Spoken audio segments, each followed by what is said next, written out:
Good day, everyone. My name is Franciella, and I have a research titled From Software to Soft Power, the Political Economy of Hatsune Miku and Lessons for the Philippine Creative Industry. So, why Hatsune Miku? She seems to just be a novelty, she's just a virtual singer or a hologram. However, when you see it from a different perspective, from the perspective of political economy, Hatsune Miku functions as a platform for cultural production, a system of digital labor, and an instrument of soft power.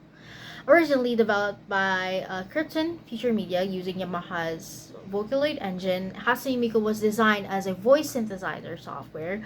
What enabled her global success was her construction as a blank slate character. She has no fixed personality, she has no story. This openness allowed for creators to define her identity through music, art, and performance.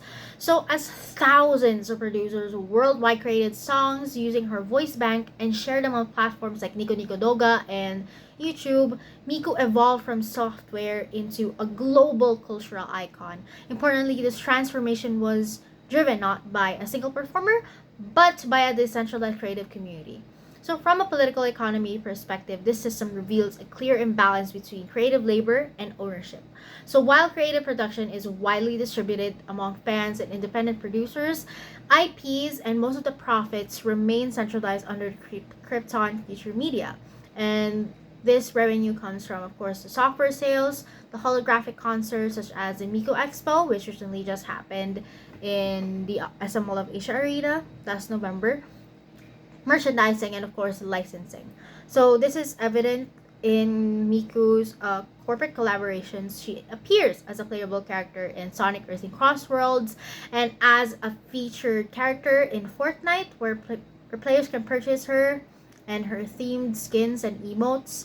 And despite this fan-driven popularity, the profits just primarily go to the corporate rights holders, illustrating how participatory culture operates within centralized capitalist structures. So Vocaloid Culture has also served as a global talent incubator. Ayase, who is now part of YOASOBI, began as a Vocaloid producer before achieving mainstream success with Yori Nikakuru and composing for Oshinoko's Idol.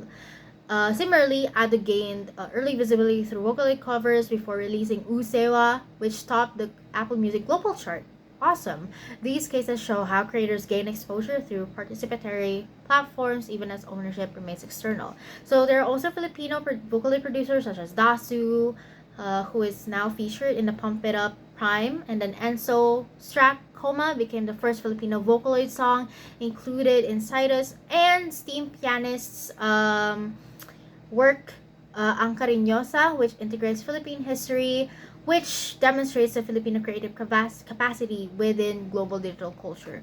So beyond economics, Hatsune Miku functions as an instrument of Japanese soft power through global tours such as Miku Expo, as mentioned earlier, including its first Philippine stop at the SM Mall of Asia Arena in 2025. Miku promotes Japanese digital aesthetics, music culture, and technological innovation. While not is not safe controlled, her global circulation aligns with Japan's broader Cool Japan strategy by generating cultural attraction rather than coercion. So for the Philippines, this case reveals both opportunity and limitation. Filipino creators already possess strong digital skills, participatory fan cultures, and musical adaptability, and reliance on however, structural barriers such as weak IP protection, limited institutional support, and the reliance on foreign platforms prevent creators from translating participation into ownership and long-term economic power. So the key lesson from Hatsune Miku is to not replicate her as a character, but to understand her as a system. Participation alone is insufficient, so without ownership and supportive policy frameworks, creative labor remains visible but economically precarious. So, in conclusion, Hatsune Miku represents a contemporary model of cultural production under digital capitalism, where fans become creators, culture becomes collaborative, and power is concentrated in platforms. For the creative industry, the challenge is to move from participation to ownership, sustainability, and cultural influence. Thank you.